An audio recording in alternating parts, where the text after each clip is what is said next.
There has been an influx of narrow-minded, intolerant, uneducated people showing up at school board meetings across the country, spreading their hate, lies, intolerance, and disinformation about the LGBTQ plus community with a focus on transgender youth.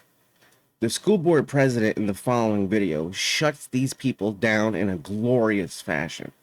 Mind you, the vast majority of these people that show up at these school board meetings are not parents and have zero children in these schools. Most aren't even from the district whatsoever. I want to be very, very, very clear. Nobody has to accept me. I'm not looking for your acceptance. But you better treat me the same way you treat everybody else. That's how we live in this country.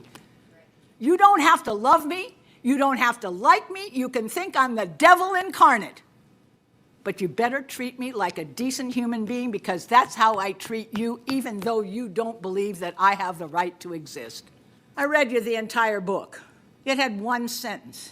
Families can also be two parents that are mothers and two parents that are fathers. They were told, the parents at that school, that if it was very difficult for their children to be in that room, that they didn't have to be in the room. They announced the assembly, told all the parents, if this is a problem for you, we get it. You know, I've been confronting this issue my entire life. I have been threatened. I have been harassed. I've been denied jobs because of who I am and who I love. Now, a lot of people out there I talk to outside Satakai say, oh, I have a gay cousin, I have a gay nephew, I can't be homophobic. BS. BS.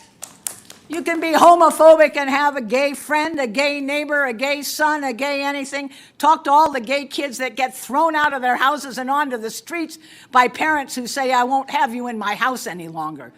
And tell me that having a gay relative means that you're not homophobic.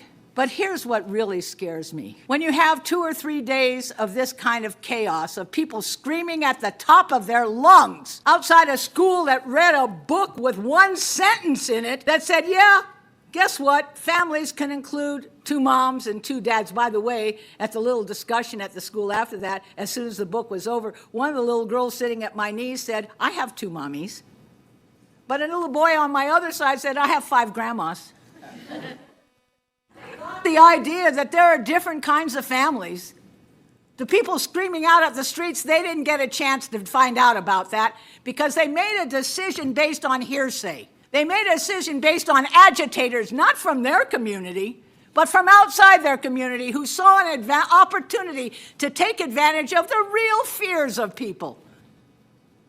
I am very tired of having young people and adults in the LGBT community hear 3 days of yelling and screaming about this. What do you think that did to them? What do you think that did to every gay teacher, every gay custodian, every gay worker in this city, every gay kid? What do you think that did to them? It made them afraid. It made them afraid. How dare you make them afraid because you are? I'm sorry. I told you this was personal. I went through with this. My son was harassed because he had 2 mommies, but my grandchildren aren't. That's progress. But I say to all of you, nobody in this district will ever sexualize any kid for any reason, in any classroom, in any way, shape, or form. And those of you who believe that this might happen are allowed to read the curriculum materials, are invited into the assemblies with your children, are invited not to have your children go to the assemblies. I do not believe in forcing a parent to have a child attend assembly that they feel would be violating their values. That's fine with me. We don't all have to agree. In fact, none of us all agree. But we are going to stand up and say to people shouting outside of a school and to the media that when you broadcast this in the way that you did, you frightened LGBTQ kids and adults in every school in this district and in this city.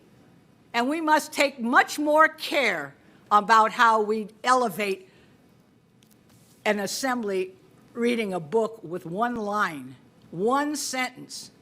one sentence that said also there are families that have two mommies and two daddies.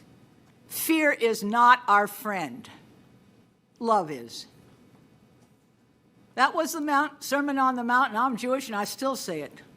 Love one another as you would be loved. I think that's the rule we should have for absolutely everybody. But if you can't love me, at least don't bug me. Don't threaten me. Don't make me afraid. Treat me with respect. I'll treat you with respect, whether we agree or not. Thank you very much.